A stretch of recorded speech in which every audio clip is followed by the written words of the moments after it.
Session पढ़ाना शुरू किया जिस दौर में हम लोगों ने शुरू किया। हाँ सही। नियर अबाउट मुझे लगता है सर 3, 4, 5 के आसपास होंगे। हाँ 2004 से प्रोफेशनली इसमें आए। हाँ, और मैं आपको बतला दूं सबसे अच्छी चीज कि अभी भी मुझे लगता है कि मेरे क्रैश कोर्स के बाजार में कोई विकल्प नहीं है। और सुनील सर के बारे में मेरे अपने जो ऑब्जर्वेशन रहे हैं वह यह कि सुनील सर का पब्लिक एडमिनिस्ट्रेशन पर जो टेस्ट सीरीज कम डिस्कशन प्रोग्राम था, अगर कोई टेस्ट सीरीज कम डिस्कशन प्रोग्राम को अगर वह प्रॉपरली कवर अप कर ले तो मुझे नहीं लगता कि एक बार अगर वो कर लेता है तो फिर उसको पब्लिक एडमिनिस्ट्रेशन में कहीं पर भी कोई दिक्कत आने जा रही है। आगे वो जितने मेंस देता रहता है। तो जब पवैड को लेकर के मेरे सामने प्रश्न आया तो पहला नाम सुनील सर का ही आया कि he is the most appropriate person to guide you. और मुझे लगता है, देखिए फिर मैं कहूंगा, क्वेश्चन आंसर की उम्मीद आप मत करें। आपकी लगातार कोशिश होती कि कोई ऐसा मिले जो आंसर अगर लिख के दे दे, और अगर यूपीएससी बीपीएससी ने ये ऑप्शन दिया होता कि आपके बदले जाकर के इंटरव्यू भी दे आए तो शायद वो विकल्प आप प्रीफर करते।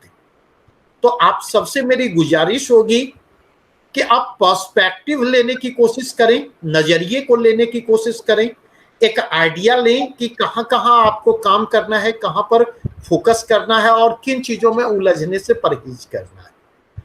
और मुझे लगता है कि अभी का जो सेशन मैं भी आपके साथ रहूंगा और मुझे लगता है अभी के सेशन में आपको यह पर्सपेक्टिव सर से मिल जाएगा। तो सर आइए। Thank you sir. तो आप लेक्चर के दौरान सबसे पहले मैं थैंक यू कहना चाहूँगा सर को कि सर्वेश सर हमारे बहुत अच्छे मित्र हैं। काफ़ी रिपीटेशन क्रिएट किया है इन्होंने मार्केट में, खास करके हिंदी मीडियम में। हिंदी मीडियम में जो इनकी पकड़ है, जो इनकी समझ है, आज हिंदी मीडियम के स्टूडेंट्स यहाँ पर आ रहे हैं तो काफ़ी कुछ कंट्रीब्यूशन इनका है। इनका जो अप्रोच है डील करने का, हर एक मैटर को, हर एक इशू को रखने का जो नज़रिया है, बिल्कुल कॉम्पिटिटिव है। और ऐसे मेंटर्स के अंदर में अगर आप लोग अपने ट्रेनिंग प्रोग्राम को एग्जीक्यूट कर रहे हैं, really you are fortunate, right? So thank you very much. तो बेटा सब लोग पहुंच चुके हो, तो once again I Sunil Gupta welcome you at the platform of Google Meet. And पहले इंट्रोडक्शन ले लें। I am normal human being having 2 hands 2 eyes and 1 nose। I am married and still happy. ये सिंपल हमारा डिफिनीशन है। Married होना important है, still happy very important criteria for the success, right? तो चलिए यार आज मिलते हैं। एंड जिस हैप्पीनेस के साथ तुम लोग आज दे रहे हो ये इंटरव्यू को, तो सबसे पहले तुम लोग कॉन्ग्रेचुलेशंस थे कि मीन्स यहाँ तक लिख करके यहाँ तक पहुँचे हो। 2-3 चीज़ें देखो, पर्सनालिटी टेस्ट में आज हम बहुत ब्रीफ डिस्कशन करने वाले हैं। तो 2-3 चीज़ देखो, हमने जो ज़िंदगी में देखा है, काफ़ी स्टूडेंट्स हमारे निकले। ऑल इंडिया रैंक 1 2008 में सुब्रा सक्सेना, अभी रायबरेली की डीएम है। And all India rank 3 V Varun Kumar, Tamil Nadu cadre में आईपीएस है वो। हालांकि 3rd रैंक था, फिर भी वो आईपीएस लिया। 5th रैंक रुचिका कत्याल, दिल्ली में म्यूनिसिपल कमिश्नर है। 6th rank Ravi Dhawan, excise commissioner है, दिल्ली में एगमेट कैडर मिला हुआ है। 7th रैंक तरुण पिथोदे, वो भोपाल का डीएम भी रह चुका है और काफ़ी कुछ वो सॉल्व कर चुका है। जो तुमने देखा था व्यापम केस में, उसमें भी उसका एक बहुत इंपॉर्टेंट और अकाउंटेबल रोल रहा है। ऐसे काफ़ी स्टूडेंट्स हमारे इंस्टीट्यूशन से निकले, और इतने सारे इंस्टीट्यूशन से बच्चे जब निकले तो जब जाते थे उनको हम ट्रेनिंग प्रोग्राम देते थे। ट्रेनिंग प्रोग्राम के दौरान वो आते थे, उनसे मिलते थे, फीडबैक लेते थे, भाई क्या पूछा तुमसे। और उनके जो फीडबैक होते थे वो अगले सेशन के लिए हमारे लिए सोर्सेस बन जाते थे।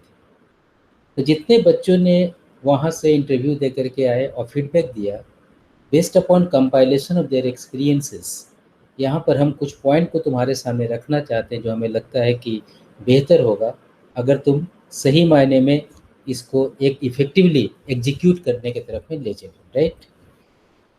तो देखो बेटा, 2-3 चीज़ है इसमें। ऑप्शनल पे आने के पहले एक जनरल डिस्कशन हम यहाँ पे करेंगे। पहला तो आपको ये समझना है कि ये पर्सनालिटी टेस्ट है। This is not the main test, not prelims test, this is the personality test.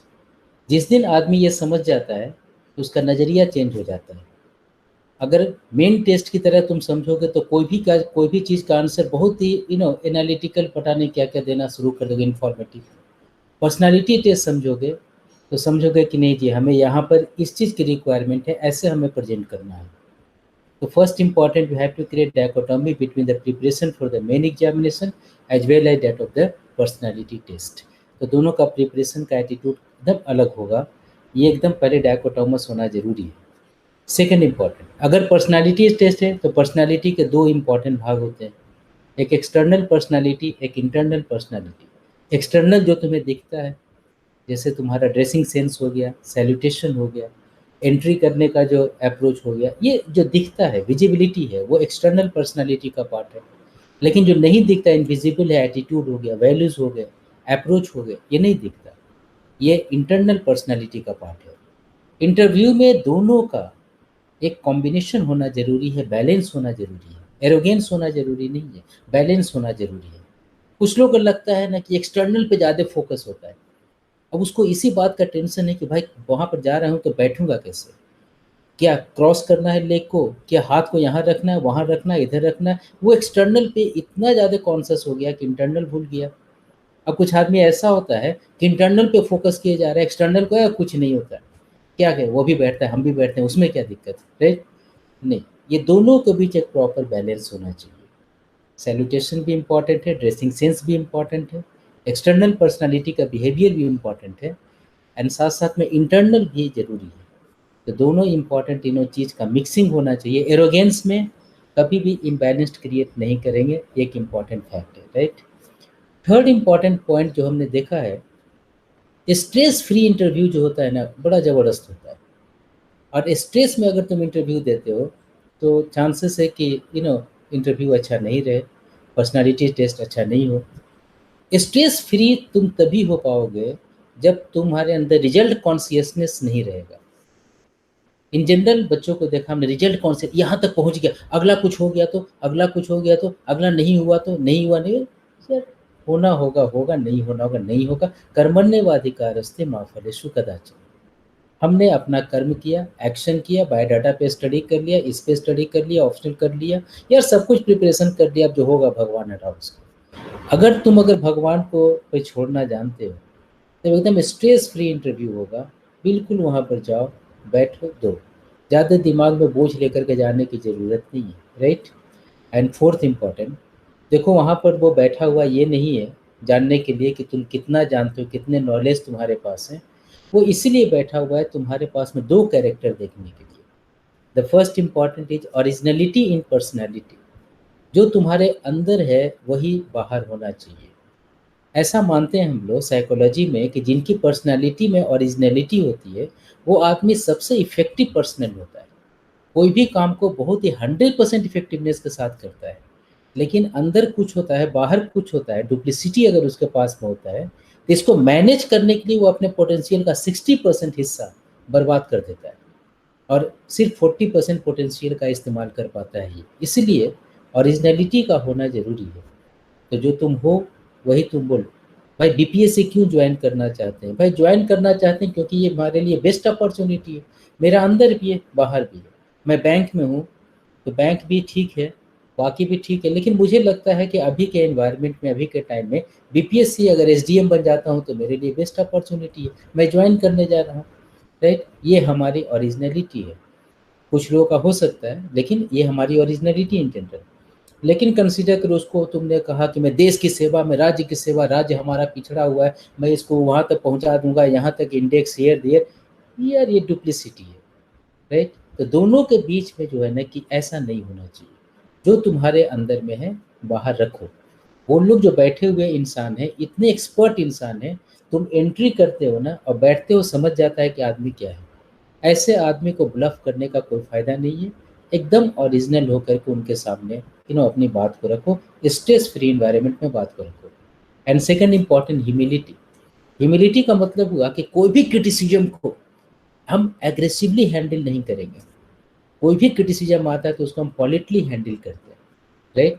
Just like for example अगर तुमसे कहा कि हाँ जी कितने बजे, हाँ जी 9 बजे, नहीं यार मुझे तो लगता है 10 बज गए, मुझे लगता है 10 बज गए, 4 बार बोला इरिटेट हो जब मुझे लगता नो, हमें इरिटेट नहीं होना है। एक बहुत ह्यूमिलिटी के साथ में उसको कोप करते हैं। ऐसा मानते हैं पर्सनालिटी में, जिसके पास ह्यूमिलिटी होता है वो कितना भी हार्ड सिचुएशन हो उसको अडेप्ट कर लेता है। तो इसी पॉइंट ऑफ व्यू से उनकी दो रिक्वायरमेंट होती है, originality, another important word that is the humility. दो चीज को तुम मेंटेन करोगे। अब बिल्कुल एकदम फ्रेश होकर के जाना, यही समझना यार आदमी बैठा हुआ है, सीनियर आदमी है, हमसे क्वेश्चन कर रहा है, मैं उनका आंसर दे रहा हूँ। डाइनिंग टेबल पे बैठे हुए हैं, पापा भी हैं, हम भी हैं, पापा पूछ रहे हैं, हम उनका जवाब दे रहे हैं। पापा को कभी हम एग्रेसिवली नहीं बोलते, पापा को कभी हम इस तरह से नहीं बोलते, अगर कुछ उल्टा भी बोल दिया, गलत ही बोल दिया, एकदम एग्रेसिव नहीं होते, बड़ा कूल होकर के उनको हम जवाब देते हैं। सेम टाइप ऑफ सिस्टम वहाँ हम वैल्यू करोगे, 100% तुम्हारा इंटरव्यू इफेक्टिवली होगा, और यही रिक्वायरमेंट होती है, राइट। तो इस चीज़ को बेटा ध्यान में रखोगे। तो ये तो हमारा एक सिंपल डिस्कशन था। अब आते हैं कि पब्लिक एडमिनिस्ट्रेशन के पॉइंट ऑफ व्यू से, राइट। तो तुम लोग का सबका पब्लिक एडमिनिस्ट्रेशन है या कोई तुम लोग दूसरे ऑप्शनल पेपर से भी आए हो, right. All the persons of the public administration सबका है। अगर कोई दूसरे ऑप्शनल से आए हो तो वो अनम्यूट करोगे और हमको बताओगे कि मेरा ऑप्शनल पेपर ये है, राइट। अगर अनम्यूट नहीं किया, मीत तुम्हारा बेटा क्या है ऑप्शनल पेपर? ऑप्शनल पेपर तुम्हारा अलग है, सर ओके, मेरा राइट। LSW है सर। LSW लिया तुमने, इट्स ओके। जी और भी कोई है तो it's okay. Amit public administration, तुम्हारा तो पब्लिक एडमिनिस्ट्रेशन, पब्लिक जो अदर देन पब्लिक एडमिनिस्ट्रेशन जो भी है, इट्स ओके, गुड। तो अब ये आते हैं हम लोग पब्लिक एडमिनिस्ट्रेशन के पॉइंट ऑफ व्यू से, राइट। देखो अब तक जो यूपीएससी का और खास करके प्रोविंशियल सर्विसेज का देखते हैं, जब इंटरव्यू देखते हैं, खास डिफरेंट तो नहीं होता, लेकिन एक चीज़ है कि ऑप्शनल से करीब 50% क्वेश्चन कर लेते हैं, और पब्लिक एडमिनिस्ट्रेशन अगर ऑप्शनल पेपर हो तो उनको तो छोड़ते नहीं है। इसलिए नहीं छोड़ते क्योंकि जिस चीज़ के लिए तुम जा रहे हो उसी चीज़ का ऑप्शनल पेपर में तुमने पढ़ रखा है, तो जाहिर है कि उससे क्वेश्चन करेंगे ही करेंगे। सेकेंड इंपॉर्टेंट चीज़, पब्लिक एडमिनिस्ट्रेशन कंटेम्प्रेरी पेपर है, जो भी चेंज होगा कहीं ना कहीं पब्लिक एडमिनिस्ट्रेशन से रिलेटेड होगा। तो अगर तुम्हारा ऑप्शनल पेपर हिस्ट्री होता, अगर ऑप्शनल पेपर कुछ और होता तो अलग मैटर है, लेकिन ये कंटेम्प्रेरी है, तो इससे तो ऐसे भी क्वेश्चन करेगा चाहे कुछ भी optional paper, right. Optional paper पर बैठे तो पक्का ही क्वेश्चन करेंगे उस एरिया में। तो ये सब पॉइंट ऑफ व्यू से पब्लिक एडमिनिस्ट्रेशन में क्वेश्चन लगभग 50% करते हैं, राइट। अब देखो ये डिपेंड करता है कि बोर्ड में मेंबर्स कैसे हैं। अगर बोर्ड में मेंबर्स ऑप्शनल पेपर्स के रहे तब तो वो थोड़ा थ्योरेटिकल क्वेश्चन भी करते हैं, और अगर उसमें मेंबर नहीं रहे फिर भी उनको आइडिया होता है पब्लिक एडमिनिस्ट्रेशन का, प्रैक्टिशनर पॉइंट ऑफ व्यू से वो कुछ ना कुछ क्वेश्चन आपसे करते हैं। तो बेस्ड अपॉन डैट कि अगर ये ऑप्शनल पेपर है तो मान के चलो 50% तुम्हारा इंटरव्यू इस ऑप्शनल पेपर के आसपास में ही घूमते रहे, राइट, इट्स ओके। अब देखो जो हमारा ओपिनियन है, जो हमारे जितने भी फीडबैक्स आए हैं बच्चों का, उसमें बेसिकली पब्लिक एडमिनिस्ट्रेशन में 3 इंपॉर्टेंट टाइप के क्वेश्चन करते हैं, राइट। 3 तरह का ऑप्शनल पेपर में, कोई भी ऑप्शनल पेपर में। पहला जो होता है वो होता है डिफिनीशन से क्वेश्चन करते हैं। तो इमीडिएटली कुछ भी बेसिक डिफिनीशन पूछ देते हैं, what is public administration, right. अचानक से पूछ दिया definition, what is span of control, what is the meaning of span of attention, what is the meaning of delegation, what is the meaning of decentralisation, define कुछ भी कोई term है उसको पूछ दिया। तो इसके मतलब ये हुआ कि जितने भी बेसिक टर्म्स हैं इमीडिएटली पूछते हैं। बच्चा अगर कंसीडर करो प्रिपरेशन करके गया है तो वो तो कुछ बोल दिया, अगर प्रिपरेशन करके नहीं गया तो फिर वो ऑर्गेनाइजेशन में लग जाता है बोलने में। तो तुमसे उम्मीद की जाती है कि कम से कम जो भी बेसिक टर्म्स हैं, बेसिक टर्म्स चैप्टर नंबर 1 में इंट्रोडक्शन टू पब्लिक एडमिनिस्ट्रेशन में है, बेसिक टर्म्स कुछ एडमिनिस्ट्रेटिव बिहेवियर में है, कुछ एडमिनिस्ट्रेटिव थिंकर्स में है, और प्रिंसिपल ऑफ ऑर्गेनाइजेशन में बहुत सारे बेसिक टर्म्स हैं जो क्लासिकल थ्योरी का पार्ट है। उस बेसिक टर्म्स का एक लिस्टिंग कर लेना, और दो दो लाइन सब पर एक अपना हो, ताकि ये कंफर्टेबिलिटी रहे कि यार मैं जानता हूँ डेफिनेशन को। अगर पूछ दिया तो डजंट मैटर, और कोई दूसरा पूछा तब तो है ही हमें बनाने का। लेकिन कुछ कुछ बेसिक इंफॉर्मेशन को अगर तुम रखोगे तो बेहतर होगा। तो first important the definition, basic definition वो पूछते हैं, right. Second important what is called the scholastic contribution, because public administration में स्कॉलिस्टिक कंट्रीब्यूशन, स्कॉलिस्टिक टर्म्स काफ़ी हैं। तो अगर स्कॉलर्स रहा, जो ज़्यादा चांसेस है कि रहता है, पटना यूनिवर्सिटी के पब्लिक एडमिनिस्ट्रेशन वाले टीचर्स भी वहाँ पे जाते हैं, तो अगर वो रह गए तब तो पक्का है कि वो स्कॉलिस्टिक टर्म्स कुछ ना कुछ पूछेंगे। ये यूपीएससी में भी होता है, यहाँ पर अगर स्कॉलर आ गए तो ऐसे टर्म्स पूछते हैं। फॉर एग्जाम्पल कि हाँ जी बताइए प्रिज्मेटिक सोसाइटी रिस्क का क्या है, what do you think about the prismatic society propounded by F W. Riggs, पूछ दिया उसने। मिंटर रिवॉल्यूशन आपको क्या लगता है टेररिज्म के पॉइंट ऑफ व्यू से, आपको क्या लगता है बिवेरियन मॉडल ऑफ ब्यूरोक्रेसी रिलेवेंट है। इस टाइप के जो जितने भी होंगे, जो कंट्रीब्यूशन होंगे, वो एक इम्पॉर्टेंट फैक्ट है। तो कुछ कुछ कंट्रीब्यूशन जितने भी स्कॉलर्स हैं, वो 25 स्कॉलर्स होंगे मिला जुला करके। तो 25 स्कॉलर्स का क्या क्या कंट्रीब्यूशन है, 3-4 वो अलग से एक नोट्स बना लीजिए। और बनाने के बाद उस पर थोड़ा सा ब्रीफिंग, एक कॉन्सेप्चुअल एंड एक लिटरल एक्सप्लेनेशन करके आप रख लेना। अगर इसको तुम रख लेते हो तो जाहिर है कि दैट्स वेरी इंपॉर्टेंट। ये कहीं ना कहीं क्योंकि पूछते आ रहे हैं, अगर पूछेंगे तो हम कम से कम कॉन्फिडेंट रहेंगे, बोल सकते हैं वहाँ पे अप्रोप्रिएटली। वहाँ से हमें थॉट को ऑर्गेनाइज नहीं करना होता है, इमीडिएटली हमें ऑलरेडी पहले से पढ़ा हुआ है, एक बार उनको एक्सप्रेस करना होता है अपने लैंग्वेज में, doesn't matter, right. Okay then, तो पहला क्वेश्चन आया डेफिनेशन से, दूसरा क्वेश्चन आया स्कॉलिस्टिक कंट्रीब्यूशन से, राइट। थर्ड जो क्वेश्चन आते हैं, ये दोनों से जो क्वेश्चन आते हैं वो बहुत कम आते हैं, यानी कह सकते हो पूरे पब्लिक एडमिनिस्ट्रेशन का 10% क्वेश्चन यहाँ से आते हैं, 90% क्वेश्चन यहाँ से आते हैं। और उस एरिया को बोलते हैं हम लोग ओपिनियन बिल्डिंग। ओपिनियन बिल्डिंग इस एरिया को हम लोग कहते हैं। ओपिनियन बिल्डिंग एक ऐसा एरिया है जहाँ पर हम ओपिनियन पूछता है, वो ओपिनियन वहाँ पर हम जनरेट करते हैं। जैसे फॉर एग्जाम्पल गुप्तेश्वर पांडे जी है ना वहाँ पर डीजीपी, डीजीपी आते हैं, रिपब्लिक मीडिया के सामने आते हैं और भाषण देना शुरू कर देते हैं और सीधे ब्लेम करते हैं कि मुंबई पुलिस ऐसा है, समथिंग इन्वेस्टिगेशन प्रॉपर नहीं है। तो क्या ये सही चीज़ है? What is your opinion? क्या हमारे यहाँ पॉलिटिशियन नहीं है, उनका कोई होम मिनिस्टर नहीं है जो आकर के रिपब्लिक टीवी को एक ब्रीफिंग दे? होम मिनिस्टर अपने पास में है, अपने पास में चीफ मिनिस्टर है, पॉलिटिशियंस आर अवेलेबल, फिर सिविल सर्वेंट को बीच में जाकर के वोकल होने की ज़रूरत क्या है? Very important. अगर वो वोकल होता है तो ये तो हो गया नेगेटिव साइड के सिविल सर्विसेज। अगर एक्टिविज्म, जिसको तुम लोग पढ़े हो, civil services activism, civil service active होता है, उनके ऑफिसर्स को वहाँ पे क्वारंटाइन कर दिया मुंबई में जाकर के उन्हें एसएसपी को, एंड अब भाई हमारे ऑफिसर को कर दिया, आप पॉलिटिशियन होकर के कुछ नहीं बोल रहे हैं, जाहिर है कि हम उनके बिहाफ पे कुछ बोलेंगे। तो अगर आप उनके बिहाफ पे बोलते हैं तो सिविल सर्विसेज एक्टिविज्म है। लेकिन इसी तरह से अगर हर एक ब्यूरोक्रेट मीडिया के सामने आना शुरू कर दे तो फिर सिविल सर्विसेज न्यूट्रलिटी का क्या होगा? Neutrality is important for professionalism. Bureaucracy अगर आज प्रोफेशनली कोई काम करना शुरू करता है तो न्यूट्रलिटी एक बहुत बड़ा एरिया है।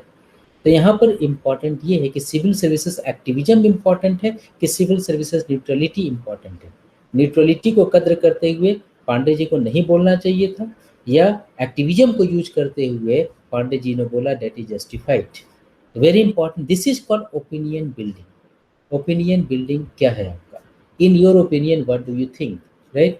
ये जो क्वेश्चन होता है ना, ये पवेड में काफ़ी बनते हैं, एक जगह नहीं बल्कि हर एक जगह ऐसे तरह के ओपिनियन बिल्डिंग होते हैं। लैटरल एंट्री, लैटरल एंट्री का पॉजिटिव साइड भी है कि हाँ जी एक्सपर्टीज हमें चाहिए, स्पेशलाइजेशन हमें चाहिए, तो वह लैटरल एंट्री हम बाहर वाले को ले लिया। हमें पब्लिक एडमिनिस्ट्रेशन प्राइवेट एडमिनिस्ट्रेशन का डिफरेंस को भी कम करता है अगर बाहर से हम लैटरल एंट्री करते हैं, तो किसी भी एम्प्लॉय को लैटरल एंट्री में लेते हैं। लेकिन साथ साथ नेगेटिविटी भी है कि अगर आप लैटरल एंट्री लेते हैं उसमें कहीं ना कहीं कैरियर सिविल सर्विसेज को ये रोकता है। हमने सिविल सर्वेंट को लिया कैरियर के लिए, तो कैरियर सिविल सर्विसेज को रोकता है, वो ऊपर नहीं जाने देता, बीच में ही आ जाते हैं। ये मेरिट सिस्टम के अगेंस्ट हो जाता है, क्योंकि मेरिट सिस्टम में कहीं ना कहीं पे यूपीएससी का एक कंसल्टेशन है, एक एग्जामिनेशन है, इसको तो किसी भी आदमी को लेते हैं यहाँ पे रख देते हैं। तो कंसीडर करो ऐसे में मेरिट सिस्टम का अगर वायलेशन होगा तो पता चला पूरे संघ परिवार के आदमी को उठाया वहां से और वो तो ब्यूरोक्रेट बना दिया ज्वाइंट सेक्रेटरी के लेवल पे। फिर तो ना यूपीएससी को पता चला, ना उनका इंडिपेंडेंस रहा, कुछ हुआ ही नहीं। तो मेरिट सिस्टम के अगेंस्ट हो जाता है ये चीज़, right. And third important is said to be that अगर इस तरह का चीज़ रहा तो वो आदमी में वो कमिटमेंट नहीं होगा जो कैरियर सिविल सर्वेंट में होता है। एक आईएएस को हमने लिया, अब पूरी तरह से उसको जिंदगी भर उसको वहाँ पर रखा, और एक लेटरल एंट्री में लिया 3 साल के लिए, यार 3 साल का आदमी जो होगा वो उतना कमिटमेंट नहीं दे पाएगा। ये जो आईएएस यहाँ पे गया वो पूरी तरह से कमिटेड होगा, नेशनल डेवलपमेंट उसकी प्रायोरिटी होगा, इसका प्रायोरिटी होगा टेक्निकल डेवलपमेंट, उसके बाद वो चलते बनेगा, राइट। तो देखो कुछ पॉजिटिव साइड है, कुछ नेगेटिव साइड है। What is your opinion? अब ओपिनियन तुम्हारा क्या है? अब ये होता है ओपिनियन बिल्डिंग, राइट। हर एक लेवल पे ओपिनियन बिल्डिंग। तो लेटरल एंट्री पे आपका ओपिनियन क्या है? ऑल इंडिया सर्विसेज के प्रमोशन पे आपका ओपिनियन क्या है? प्रेसिडेंशियल एक्टिविज्म पे आपका ओपिनियन क्या है? Prime ministerial form of governance पे आपका ओपिनियन क्या है? स्टेट की बात करें तो चीफ सेक्रेटरी का रोल घटते जा रहा है, उस पर आपका ओपिनियन क्या हो रहा है, राइट। सो अगर हम बात करें स्पीकर और गवर्नर के बीच के कॉन्फ्लिक्ट का, तो भाई आपका ओपिनियन क्या है, किसकी तरफ जाना चाहिए, समथिंग। ये जो ओपिनियन बिल्डिंग है 90% क्वेश्चन पब्लिक में इसी से पूछते हैं, और वो बहुत इंपॉर्टेंट है। तो बेटा ऐसे क्वेश्चन अगर पूछते हैं तो ऐसे में तुम क्या जवाब दोगे? व्हाट डू यू थिंक कि भाई किसके तरफ जाना है, इसके तरफ जाना है कि उसके तरफ जाना है? किसके, इसमें भी 2 पॉइंट 3 पॉइंट है, इसमें भी 2-3 पॉइंट है, तो किसके तरफ जाना है? तो देखो अब हम लोग यहाँ पे टेंशन नहीं लेते हुए इसको एनालाइज करते हैं, राइट। ओपिनियन बिल्डिंग जो होते हैं ना वो 2 तरह के होते हैं। एक ऐसा ओपिनियन बिल्डिंग जिसमें कि डिसिप्लिन ने फिक्स कर दिया है, एक ओरिएंटेशन फिक्स्ड है, हो सकता है हमें पता नहीं हो लेकिन फिक्स्ड है। जैसे for example lateral entry, lateral entry में हमारा ओपिनियन फिक्स्ड है कि लेटरल एंट्री होगा with consideration of merit system, ये फिक्स्ड है ओपिनियन। तो हम कभी नहीं बोलेंगे कि lateral entry should be band, क्योंकि ये फिक्स्ड है। क्वेश्चन इज कौन फिक्स किया? फिक्स हमने या तुमने नहीं किया, डिसिप्लिन ने किया। डिसिप्लिन कौन है? डिसिप्लिन है IIPA, Indian institute of public administration, जहाँ पर कुछ लोग बैठे हैं, स्कॉलर्स बैठे हैं, प्रैक्टिशनर्स बैठे हैं, और उस इशू को एकदम सस्टेनेबिलिटी प्रैग्मेटिज्म के साथ वो डिसीजन लेते हैं कि क्या होना चाहिए। और जो डिसीजन ले लिया डेट इज फाइनल। एक बार डिसीजन ले लिया सब उसको फॉलो करते हैं, हम भी उसको फॉलो करते हैं, राइट। तो देखो अगर कोई ओपिनियन इस्टेब्लिश्ड ओपिनियन है, इस्टेब्लिश्ड है, तो हमें जो भी जवाब देना होगा उसी ओपिनियन के ओरिएंटेशन में जवाब देना होगा। तो पहला इंपॉर्टेंट है to be the established opinion. जितने भी इश्यूज हैं पब्लिक एडमिनिस्ट्रेशन में, about 90% issues are established opinion. 90% issues are based upon established opinion, बिल्कुल इस्टेब्लिश्ड है। अब ये बात अलग सी है कि हमें पता नहीं है कि पता नहीं क्या एस्टेब्लिश्ड ओपिनियन है, तो ये पता करना पड़ेगा, राइट, कि हमारी क्या उसमें ओपिनियन है। अब सिविल सर्वेंट को एक्टिव होना चाहिए कि न्यूट्रल रहना चाहिए, क्या ओपिनियन है? तो बेटा देखो इस्टेब्लिश्ड ओपिनियन ये है सिविल सर्विसेज एक्टिविज्म, ये कभी भी नहीं बोला किसी ने कि इसको बंद कर देना चाहिए। सिविल सर्वेंट को एक्टिव नहीं होना चाहिए, किसी ने नहीं बोला, this is constitutional phenomenon. But ये हमारा ओपिनियन है, civil services activism should be done under the ambit of responsiveness, not in order to fulfill the egoistic orientation of the administration। Ego के लिए सिविल सर्विसेज एक्टिविज्म करते हैं तो ये professionalism के अगेंस्ट है।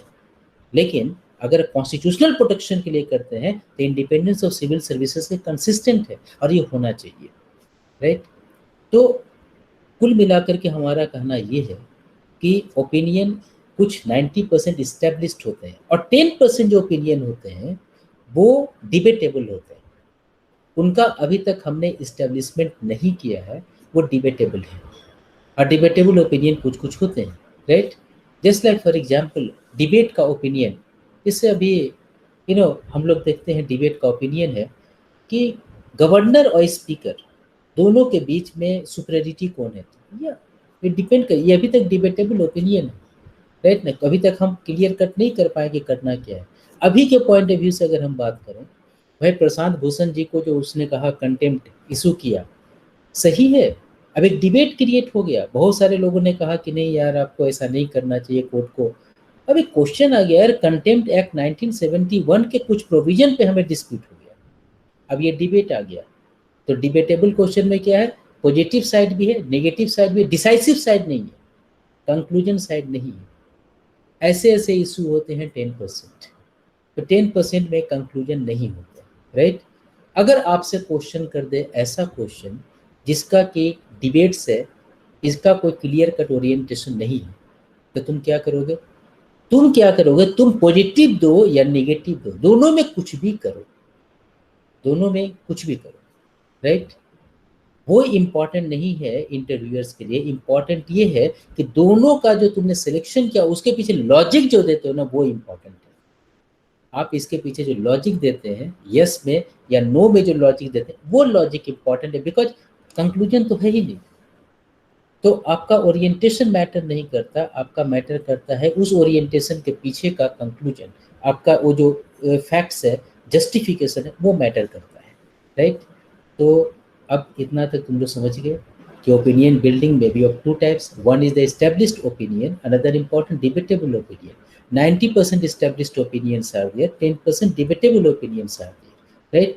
अब यहाँ पर established opinion है, तो इसको तुम लोग लिख लोगे, कौन कौन सा ओपिनियन हमारा कहाँ कहाँ पर है, किस किस चीज़ में हमारा ओपिनियन क्या है, उसको लिखेंगे, IIPA के अप्रोच को समझेंगे, और उसी अप्रोच में अपनी प्रिपरेशन को 2-3 पॉइंट को देते हुए आगे बढ़ाना है, राइट। और अगर डिबेटेबल ओपिनियन है तो कुछ भी कर सकते हैं, पॉजिटिव साइड नेगेटिव साइड दोनों हो, जो आपका दिल कहता हो, डजंट मैटर, जो आपका दिल, जो तुम्हारा लगता है कि इसके तरफ में जाना सही रहेगा, इट्स ओके, यू नो।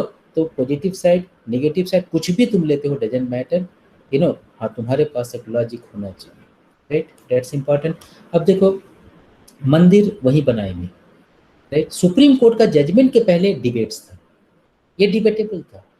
कुछ लोग कहते हैं हाँ जी बनाना चाहिए बिकॉज ये रीजन है, कुछ लोग कहते हैं नहीं बनाना चाहिए बिकॉज ये रीजन है, राइट। उस समय क्वेश्चन करता तो तुम दोनों में से कुछ भी बोलते, वो इंपॉर्टेंट नहीं होता, इंपॉर्टेंट इज जो लॉजिक दे रहे हो उसके पीछे, वो इंपॉर्टेंट होता।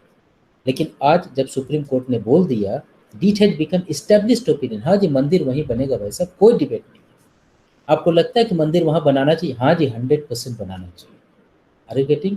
एस्टेब्लिश्ड ओपिनियन और डिबेटेबल ओपिनियन में समझोगे, देने का जो हमारा तरीका होगा आंसर्स का, वो भी समझोगे, और उसको हमारे समझ से एक तुम लोग अगर लिस्टिंग बना लेते हो कि इतने इतने ओपिनियंस है, और ये हमारा एस्टेब्लिश्ड ओपिनियंस है, ये हमारा डिबेटेबल ओपिनियन है, और उसके पीछे अगर लॉजिक लिख करके कहीं पे रख ले तो 10-12 पन्ने में, ये बहुत हेल्पफुल होगा, राइट। और पब्लिक एडमिनिस्ट्रेशन में फिर कोई तुम्हें कुछ भी टच नहीं करेगा, डेट्स क्लियर, गारंटी है हमारा, राइट। तो तुम्हारा 3 काम हुआ ये। पहला इंपॉर्टेंट डेफिनेशन जो इंपॉर्टेंट है उसको एक जगह रख करके 2-2 3-3 लाइन, ज़्यादा दिमाग लगाने का नहीं है, right. Second important is their scholastic contribution, क्या है तो स्कॉलर है उसका कंट्रीब्यूशन 2-2 लाइन 3-3 लाइन लिख करके रख लेना, इट्स ओके देन, ताकि दिमाग में जब हम बोलें तो उसको ऑर्गेनाइज ना करना पड़े, राइट, इमीडिएटली उसको हम रिप्रोड्यूस कर दें। And third important opinion building, जिसमें कि बहुत इंपॉर्टेंट एरिया है ये, सबका ओपिनियन रखोगे और रख करके उसको एक ओरिएंटेशन में लेकर के जाओगे, राइट, इट्स ओके। तो ये चीज़ को तुम समझोगे और इसको फिर आगे बढ़ाओगे, इट्स ओके। तो ये काम तुम करोगे, एंड यही है हमारा स्ट्रेटजी, यही छोटा सा स्ट्रेटजी के साथ में पब्लिक एडमिनिस्ट्रेशन को फिर हम हिट करेंगे, राइट। तो बताओ, यहाँ तक हमने अपना कंक्लूजन किया है अपने पूरे सिस्टम को। अब तुम लोग बताओ कि if there is any doubt, कोई डाउट है तुम्हारे सामने, कुछ आता है ऐसा तो बताओ, तुम्हें एक एक करके बताना फिर, राइट। तो पहले सुभाष बताओ, या तुम्हारा कोई डाउट, अनम्यूट करो, बताओ हमें एनी डाउट। तो कोई डाउट अगर नो सर, इसमें कोई डाउट नहीं, बल्कि काफी ये मतलब लाभदायक रहा सर, इस तरह का जो ये ओपिनियन के बारे में बोले, क्योंकि मेरा सर एक हॉबी में डिबेट है। तो इस तरह का जैसे स्टेब्लिश ओपिनियन होना चाहिए, कुछ डिबेटेबल होता है उसमें, तो जाहिर सी बात है इसमें अभी और काम करने की जरूरत है, ये समझ में आ रही है सर, क्योंकि समझ सारा गए? ओपिनियन डिबेटेबल नहीं होता है। हाँ, डिबेटेबल नहीं होता, राइट, गुड, जी सर। राइट। राकेश बेटा बताओ हमें, कोई दिक्कत? राकेश नहीं आ पा रहा है उसकी आवाज़। हाँ मनु, एनी डाउट, कोई डाउट है? Good afternoon sir. हाँ गुड आफ्टरनून मोनिका, बताओ बेटा। सर अगर ये जो ओपिनियन बेस्ड सर हम लोग को टॉपिक्स निकालने हो सर, इसका एक सोर्स क्या होगा sir apart from IIPA sir?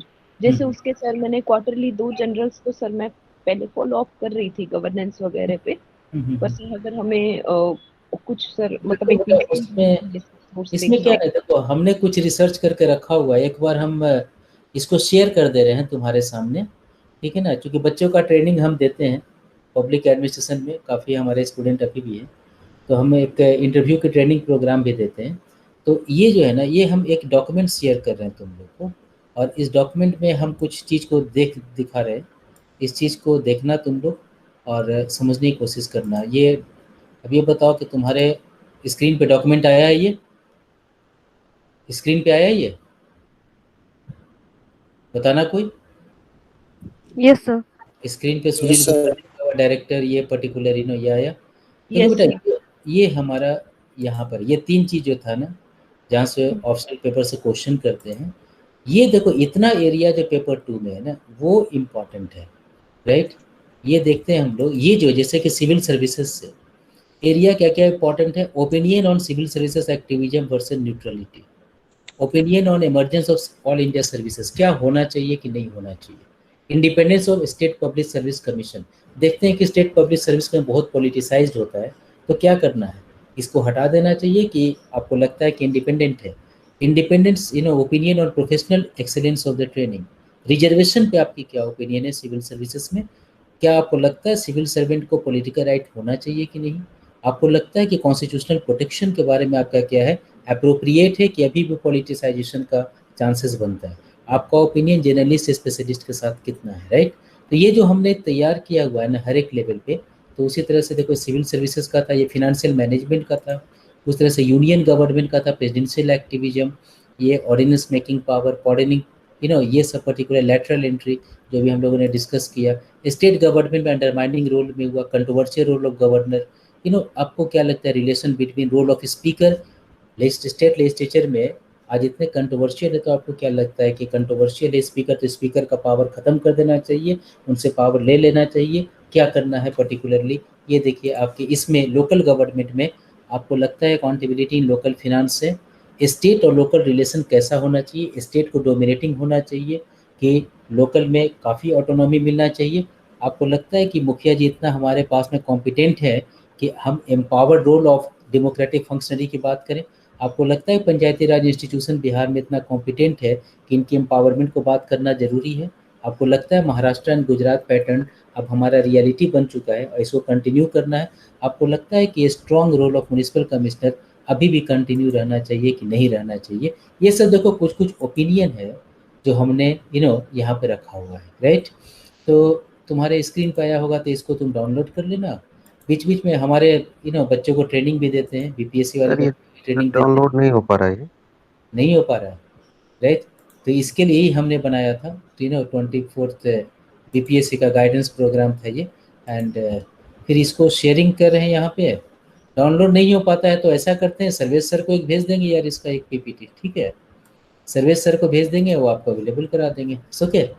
और इसमें ओपिनियन तैयार कर लेना, अगर ज़रूरत पड़ा तो ठीक है, ज़रूरत पड़ा अगर तुम्हें तो उस ओपिनियन को अगर तुम समझते हो कि ओपिनियन हमारे पास में पता नहीं है कि नहीं है, मेरा तो लगता है कि डिबेटेबल है, पता नहीं डिबेटेबल है, एस्टेब्लिश्ड है, अब तो बहुत कन्फ्यूजन अगर आ गया तो फिर एक बार हमसे एक बार कॉन्टैक्ट कर लेना सर के थ्रू, ओके। तो कोई भी अगर दिक्कत हो I am with you, right.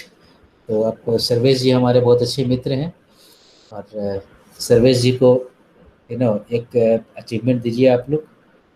तो और बताइए यहाँ पे राकेश, यार तुम्हारा तो कोई प्रॉब्लम नहीं, बताना,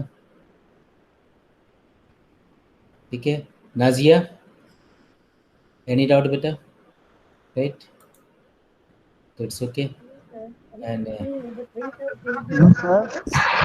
नहीं है विजय, हाँ विजय जी सर। हाँ बताओ सर हमारा एक क्वेश्चन है आपसे। हाँ बताओ सर अगर पूछते हैं कि न्यायपालिका में भ्रष्टाचार है, आप मानते हैं, तो क्या अप्रोच होनी चाहिए? हाँ बिल्कुल मानते हैं ना, प्रैक्टिकल होना है ना हमें सर। जो हमारे प्रैक्टिकलिटी में है। ये बताओ पबेड में इतना पढ़ लिए तो है कि नहीं है भ्रष्टाचार, है जी ना? वहाँ सर। पे भ्रष्टाचार है यार, वहाँ पे भ्रष्टाचार यहाँ पर है। और ये एक नेगेटिव चीज है। हमारा ओपिनियन क्या है कि भ्रष्टाचार है। दूसरा सर ओपिनियन क्या है, नेगेटिव चीज है। तीसरा जी ओपिनियन क्या है कि मल्टी डायमेंशनल है, सिर्फ एक रीजन नहीं है। इसका reason social, economic, political, cultural, technological, बहुत सारे रीजन है। और एक जी ओपिनियन ये है कि इनका रिफॉर्म करने के लिए हमें इकोलॉजिकल अप्रोच को लेकर के डील करना है। That's important. इससे करप्शन से रिलेटेड हमारा ओपिनियन भी क्लियर है और हमारा ओरिएंटेशन भी क्लियर है। यस, दैट इज, भागना नहीं है। हाँ जी, जी है चैलेंज है तो है। हाँ जी, आपका इनकाउंटर होता है, हाँ सर, ऐसा होता है कि इनकाउंटर होता है पर्टिकुलरली। इनकाउंटर सही चीज नहीं है। आपको लगता है विकास दुबे का एनकाउंटर हो गया होगा? सर रिपोर्टेडली तो कहते हैं कि एनकाउंटर है समथिंग। आपको लगता है कि सही चीज है? नहीं, ये सही चीज नहीं है। अगर एनकाउंटर सही मायने में फेक एनकाउंटर हुआ तो ये सही चीज नहीं है, बिकॉज इसे क्रिमिनल जस्टिस सिस्टम कहीं ना कहीं एक कॉम्प्रोमाइज स्थिति में आ जाती है। That is not good for the rule of law. Right, that's important. एकदम सर, practical बात। न्यायपालिका की सत्यनिष्ठा पे सवाल नहीं उठ जाएगा? कहेंगे कि संवैधानिक संस्था पे आप सवाल उठा रहे हैं। नहीं, हम सवाल कहाँ उठा रहे हैं? अगर करप्शन अगर है यहाँ पे तो करप्शन है, इट्स ओके, रिपोर्टेड है ना। जी सर। रिपोर्टेड करप्शन है तो है। दैट इज, हमारे सारे बहुत सारे स्कैम आए तो स्कैम में थोड़ी ना अब लालू प्रसाद चले गए जेल में तो डिफेंड थोड़ी ना कोई कि हाँ जी फॉरेन स्कैम में नहीं थे, वो हमारे मुख्यमंत्री थे, ऐसे थोड़ी ना खुलेंगे हम लोग। हो गया ना, था तो था, जी इट्स ओके। राइट। जी। हाँ, पार्थ बताओ। सर एक्चुअली सर इन लोगों की एक समस्या है और इन लोगों की मूल समस्या यह है अच्छा, हाँ सर बोल रहे हैं। इनके दिमाग में कहीं ना कहीं ये बातें भरी हुई हैं कि किसी भी स्थिति में हमें जो है ऐसा कुछ नहीं बोलना है जो सरकार को, सरकार के अंगों को, सरकार के स्कीम को कटघरे में खड़ा करे। और दुर्भाग्य से हमारे आपके बीच भी ऐसे कई लोग मौजूद हैं जो लगातार ये फीडअप करने की कोशिश करते हैं कि आपको इस चीज को एक्सेप्ट नहीं करना है, आपको इस चीज को डिफेंड करना है। तो मुझे जो चीजें लगती हैं, इन लोगों को लगता है कि शायद वहां हम पीछे जाएंगे तो इससे हमारा सिलेक्शन आसान हो जाएगा। हाँ। तो थोड़ा सा इस चीज पर आप जरूर प्रकाश डालेंगे। मैं तो रोज टकराते रहता हूँ इस पर।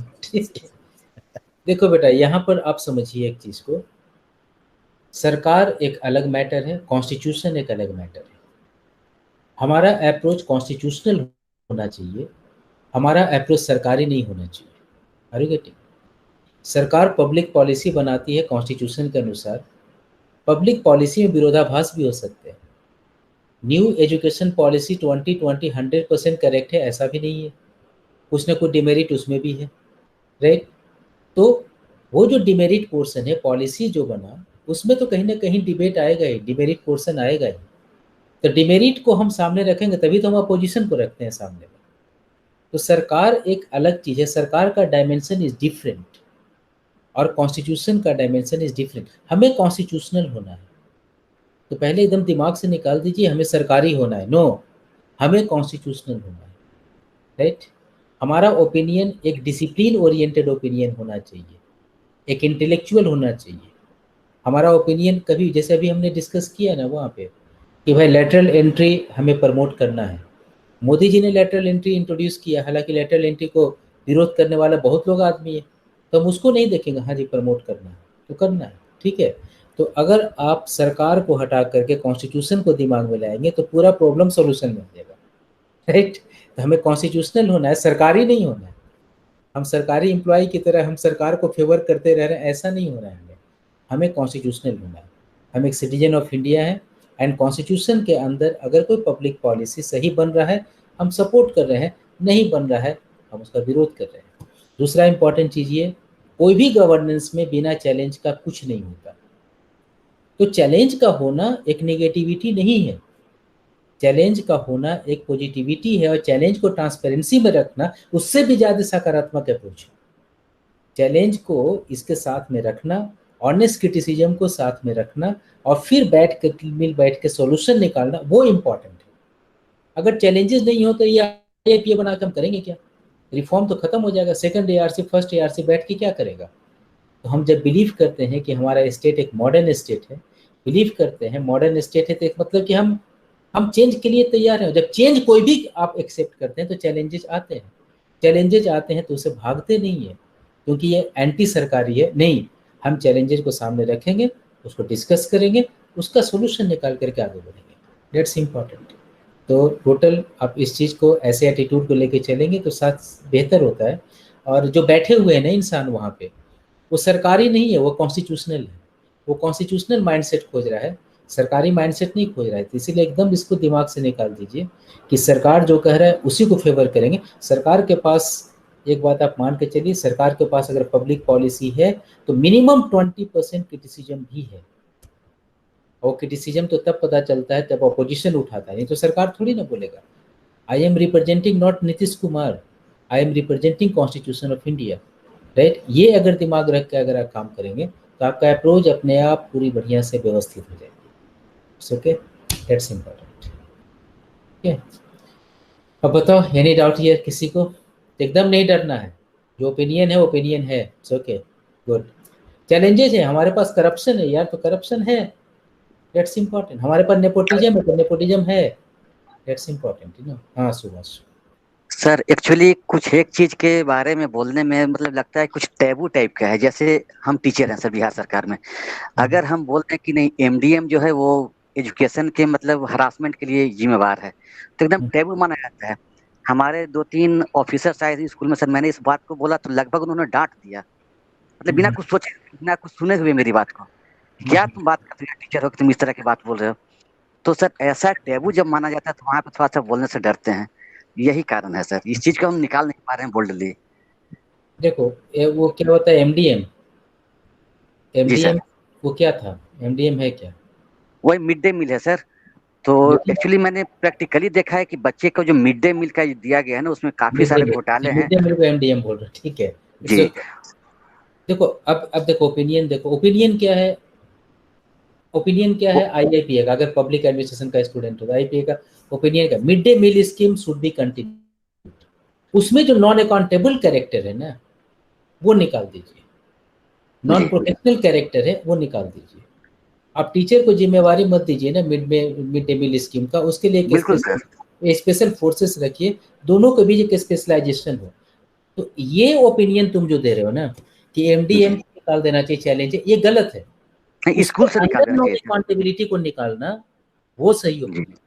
जी जी, स्कूल से उसको अलग करना चाहिए। समझ रहे हो ना ये चीज को? तो एकदम एमडीएम खत्म कर दोगे तो वो तो फिर नेगेटिव हो गया। हाँ, उसके अंदर जो चैलेंजेस हैं, ठीक है ना, एक चैलेंजेस, अब उसमें 2-3 चैलेंजेस गिना दो। उसमें पहला चैलेंजेस ये है सर कि इसमें स्पेशलाइजेशन नहीं है, यू नो, एक आदमी होना चाहिए जो एमडीएम को संभाले, एक आदमी होना चाहिए टीचिंग को संभाले, दैट्स इंपॉर्टेंट। दूसरा इंपॉर्टेंट, यू नो, इनको देख करने के लिए अकाउंटेबल मैकेनिज्म होना चाहिए, तो एक मैकेनिज्म बना दीजिए, उनके थ्रू इनको एग्जीक्यूट करते हैं, इट्स ओके, दैट्स क्लियर। एक ओपिनियन दे करके हम उसको खत्म करेंगे। तो एमडीएम में प्रॉब्लम नहीं है, प्रॉब्लम कहाँ पर है, उसके नॉन अकाउंटेबल कैरेक्टर में। तो पहले कोर्स समझ जाओगे ना तो उसको बोलने में इजी हो जाता है। नहीं जी, ओके सर। अब डिमोनेटाइजेशन में प्रॉब्लम है, किधर प्रॉब्लम है, कहीं कहीं बहुत सारे स्कीम्स है, वो प्रॉब्लम नहीं है। हमने कहा ना 20% चैलेंजेज हर एक जगह, तो पूरे को हम 100% नहीं बोल देंगे ना, ठीक है। हम बोलेंगे हाँ जी यहाँ पर दिक्कत है, उसको निकाल दें। आपको लगता है सीबीआई क्रेडिबल एजेंसी है, तो आपको लगता है सीबीआई का पॉलिटिसाइजेशन हुआ है? सर रिपोर्टेडली क्या है, ऐसा मानते हैं ना कि रिपोर्टेडली अपोजिशन पार्टी ऐसा ब्लेम करते हैं कि सीबीआई का पॉलिटिसाइजेशन हुआ है। अगर ऐसा हुआ है तो कुछ लोग मानते हैं, कुछ नॉन अकाउंटेबल कैरेक्टर हैं, उनको निकाल दीजिए, चैलेंजेस खत्म कीजिए, खत्म हो गई बात, right. Are you getting? Issue को पकड़ो, पूरी तरह से हम ब्लेम नहीं करेंगे, एकदम इशू को पकड़े, क्रक्स को पकड़े, कोर को पकड़े, फिर कोई दिक्कत नहीं है, राइट। और कोर को पकड़ने में गवर्नमेंट भी कुछ नहीं बोलता। अगर कोर को पकड़ने में गवर्नमेंट बोलता तो अपोजिशन पार्टी क्यों रखते हैं? सोचने वाली बात है। कंस्ट्रक्टिव अपोजिशन का कॉन्सेप्ट क्यों रखते हैं? इसका मतलब कि ये गवर्नमेंट भी मान के चलती है कि 20% चैलेंजेज होगा तो अपोजिशन एक होना चाहिए जो क्रिटिसिज्म करे, हमें उसको हम फॉलो करें, राइट। तो एकदम क्लियर है, ये अप्रोच के साथ में चलो यार। अब जो भी ट्रेनिंग दिया होगा तो वो अलग से बात है।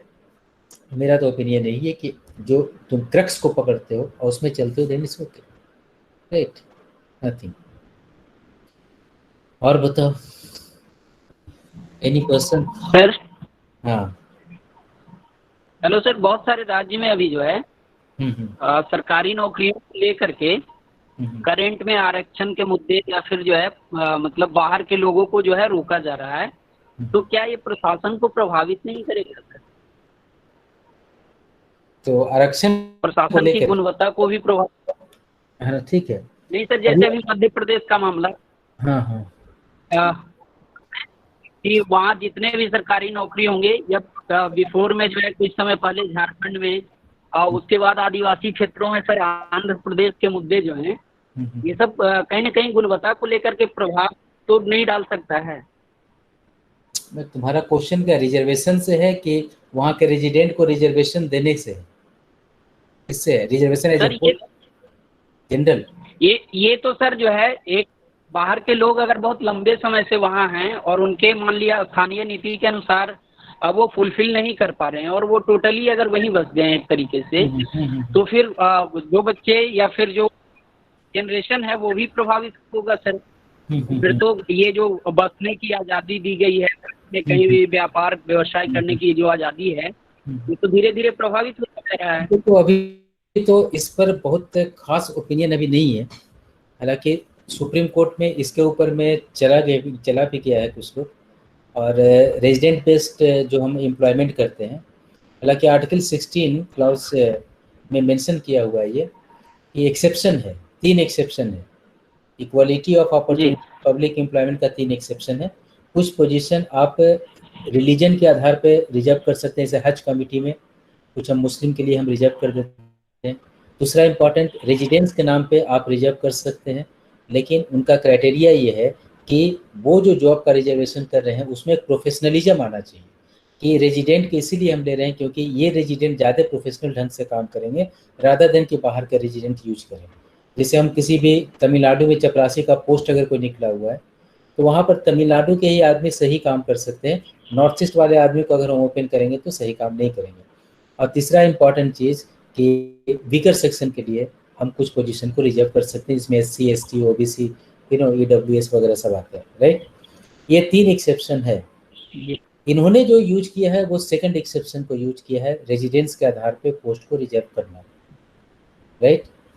तो एक जस्टिफिकेशन देना होता है इनको कि इस तरह का रिजर्वेशन, बिकॉज इस तरह का रिजर्वेशन आप कर नहीं सकते क्योंकि 2 इंपॉर्टेंट रीजन है। पहला तो आर्टिकल 16 है जिसमें कि आप सबको अपॉर्चुनिटी नहीं दे रहे हैं, और सेकंड इंपॉर्टेंट आर्टिकल 19 है जहाँ पर आप freedom of settlement and residence का राइट दिया हुआ है। तो आपने जब रेजिडेंस का राइट दिया बनाने का, सेटलमेंट का राइट दिया, तो उनके बच्चों का वहाँ पर नौकरी में भी जाने का राइट होगा। इसलिए हर एक जगह PCS में भी सिटीजन ऑफ इंडिया होता है, रेजिडेंट ऑफ पर्टिकुलर नहीं होता, राइट। तो इनको जस्टिफाई करना पड़ेगा कि ये सर मैं एक्सेप्शन यूज कर रहा हूँ बिकॉज ये प्रोफेशनलिज्म के लिए बहुत बहुत इम्पॉर्टेंट है, और इस पे एक केस तो हो ही रहा है, राइट। और मेरे समझ से अगर ये प्रोफेशनलिज्म को प्रूफ कर देते हैं इनके वकील तो ठीक है, अगर नहीं करेंगे तो will be declare null and white.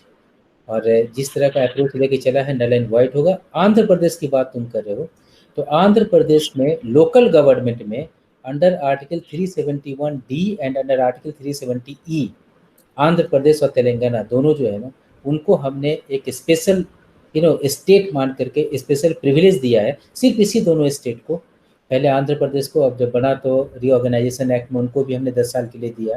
तो जो भी हो, इस 2 स्टेट को हमने दिया है ये कि भाई आप लोकल गवर्नमेंट में, आपके यूनिवर्सिटी में, एजुकेशनल इंस्टीट्यूशन में, नीट वगैरह लेकर के भी बहुत ज़्यादा हंगामा हुआ था इसको लेके, तो आप अपना रेजिडेंट का रिजर्वेशन कर सकते हैं, लेकिन बाकी को हमने नहीं दिया। बाकी अगर यूज करते हैं ये पावर को जो आर्टिकल 371 में इनको नहीं मिला हुआ है, तो जाहिर है कि एक विवादास्पद सब्जेक्ट है, ये डिबेटेबल सब्जेक्ट है। और यहाँ पर जो भी गवर्नमेंट रेजिडेंट के लिए यूज करेगा जो वर्ड को, तो उनको जस्टिफाई करना पड़ेगा कि ये हमारे प्रोफेशनलिज्म के लिए इम्पॉर्टेंट है, आप नहीं वहाँ पर रिजर्व कर सकते हैं।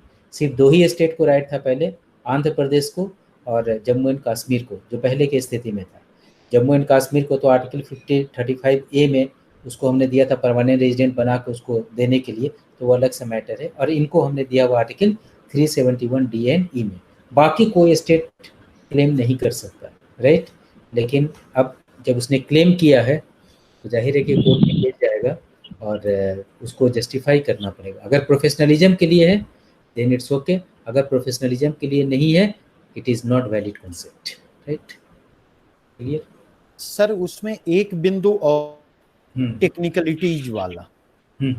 टेक्निकलिटीज वाला आर्टिकल 16(3) जो कि रेसिडेंट बेस्ड रिजर्वेशन की बात करता है, उसमें पार्लियामेंट्री इनिशिएटिव की बात करता है। हाँ सही बात, ना कि स्टेट गवर्नमेंट के इनिशिएटिव, ना तो एमपी में ना ही बिहार सरकार के द्वारा, वो पार्लियामेंट्री इनिशिएटिव से लिया गया है।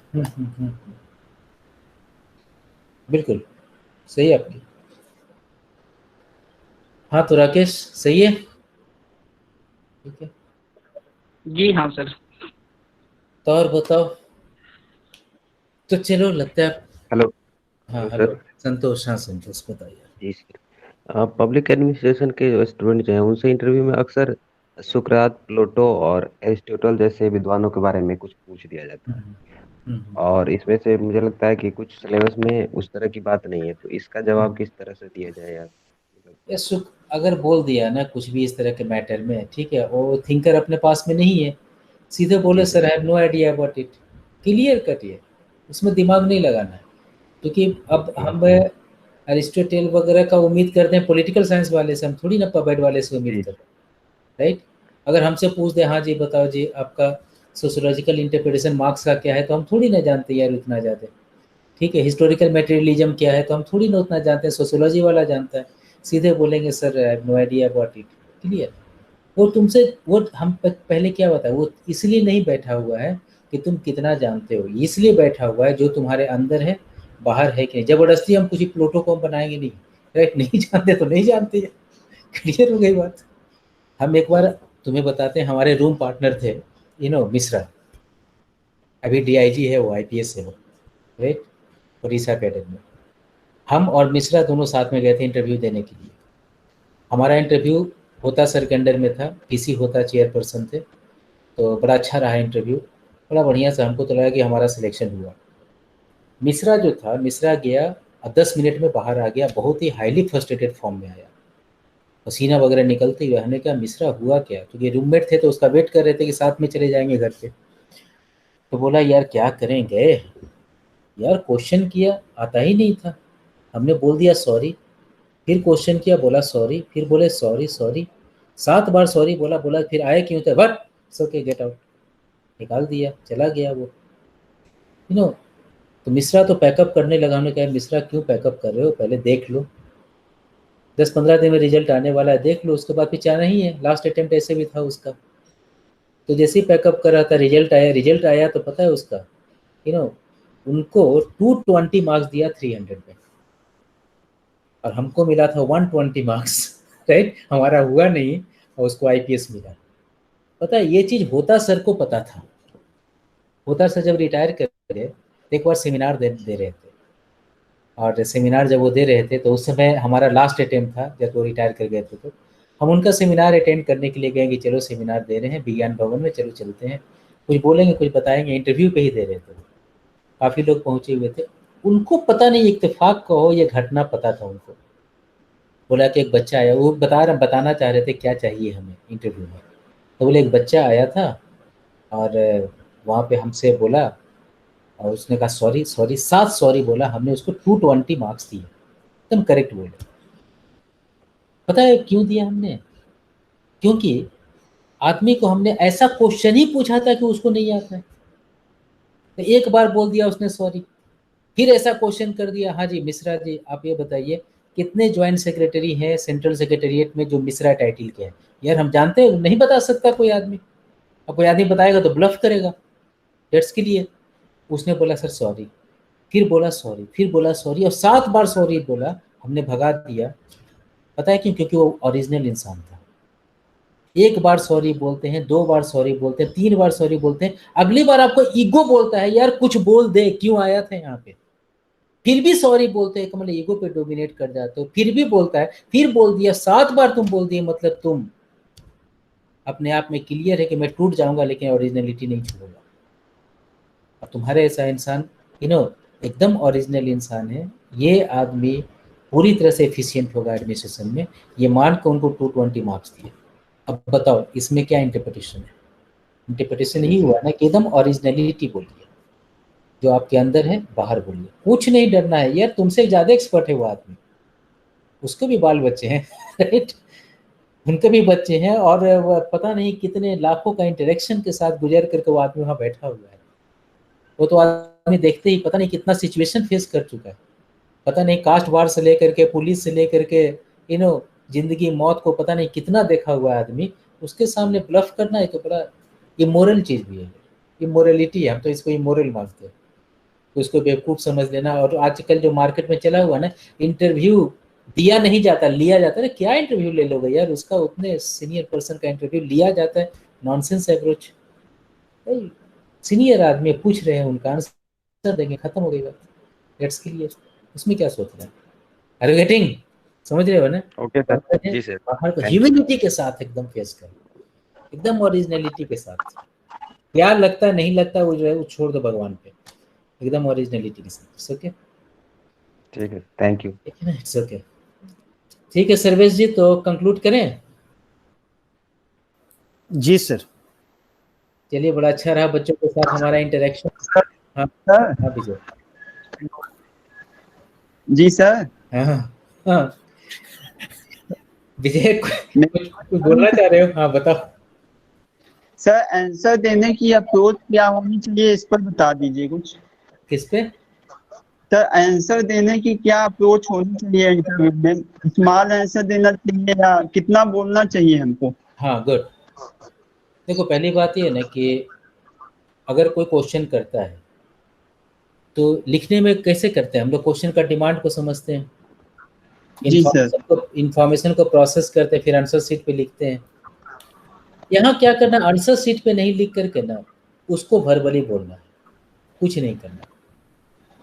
उनके जो बोल रहे हैं उनको हम समझे, स्थिर से सुने समझे, अगर नहीं समझ में आया तो पॉर्डन कह दिए, सर माफ़ कीजिएगा एक बार फिर से बता दीजिए, ठीक है ना। उनको सुनने समझे, समझने के बाद इंफॉर्मेशन तुम्हारे पास में, सब कुछ पास में है और अप्रोच पास में है, उसको प्रोसेस किए और उसको बड़ा ब्रीफ में बता दिए, बहुत ज़्यादा एक्सप्लेनेटरी नहीं, ब्रीफ में उनको बता दें। एंड कोशिश करना कि अबाउट मान के चलो कि 5 से 6 वर्ड में, 6 स्टेटमेंट में, सेंटेंस में जवाब दे सकते हो, देन इट्स ओके राइट।